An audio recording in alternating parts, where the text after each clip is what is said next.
On May 6, 2014 at 3:30 a.m. our time, convicted murder fugitive Amit Livingston was arrested in Hyderabad, India by the Indian National Police for the murder of Hermila Hernandez. As you know, Mr. Livingston had been on the run since 2007 when he failed to turn himself in. Mr. Livingston is presently being held in India pending extradition to the United States. My office is working with the United States Office of International Affairs in Washington, D.C. towards that end. The arrest of Mr. Livingston is a very significant event for the Garcia family and for the citizens of Cameron County. Ms. Hermila Hernandez Garcia, the victim's mother and family, were victimized twice by Mr. Livingston. First, by the brutal murder of her daughter in 2007, and then by his flight from justice in 2007. The arrest of Mr. Livingston is also a significant event for the citizens of Cameron County, as the mishandling of the Livingston case and his flight from justice were the cornerstone and the centerpiece of the corruption scandal suffered by Cameron County. With the convictions that followed in federal court, the citizens of Cameron County were ready to turn the page and move forward. But something was missing: the capture of Amit Livingston.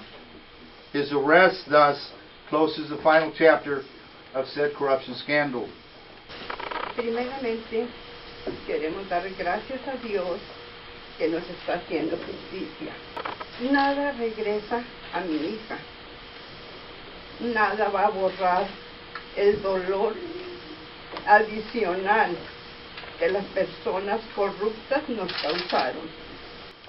Yes, sir. Mr. Saenz, do you guys know how long it may take, and also what was Mr. Livingston doing? Do you know what he was doing as a job over there? As far as how long it'll take, we don't have any idea how long it'll take. As I indicated, we're working with the Office of International Affairs in D.C. We've been talking to him. We expect, in fact, we're going to call him again on Monday. We have an appointment to talk to him via telephone, and we'll get some more details about that. He was in Hyderabad, and he was working as a pharmaceutical tech. Was he arrested at his house or at his job? Actually, he was arrested right in front of his house. Thank you. Did he place any resistance? Yes, there was a short resistance struggle, correct. Was he armed? No, he was not armed.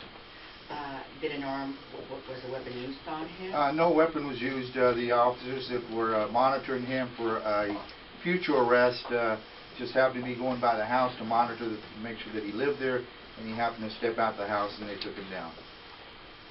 We knew where he lived, we knew what he was driving, we knew he was working, and we knew what he was up to, and we knew what he was doing on a daily basis.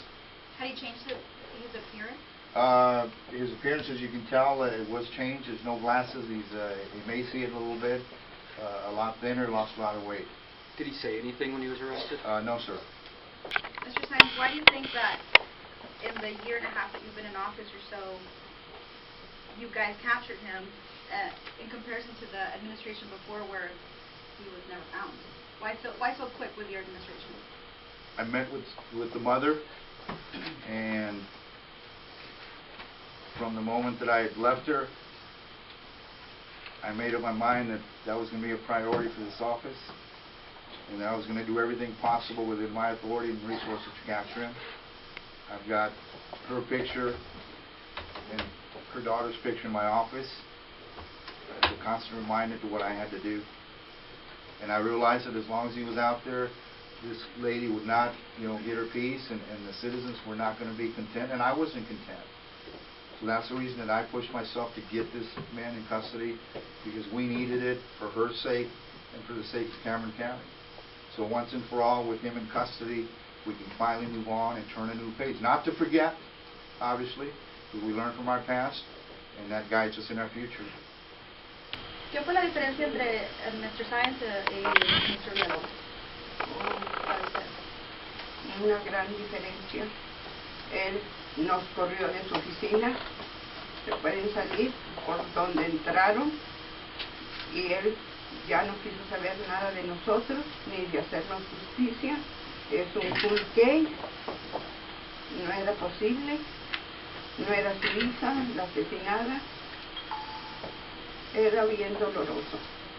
Cuando vinimos con Mr. Saenz, les pusimos esas palabras de él y dijo, le vamos a hacer justicia. Y durante este tiempo me mantuvo informada de los pasos que se estaban haciendo y estamos agradecidos.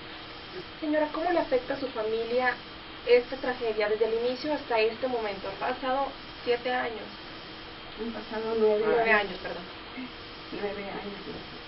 Ha cambiado totalmente todo. Toda mi familia es una familia, somos una familia triste. Nos falta un miembro. Vivimos un día a la vez y justo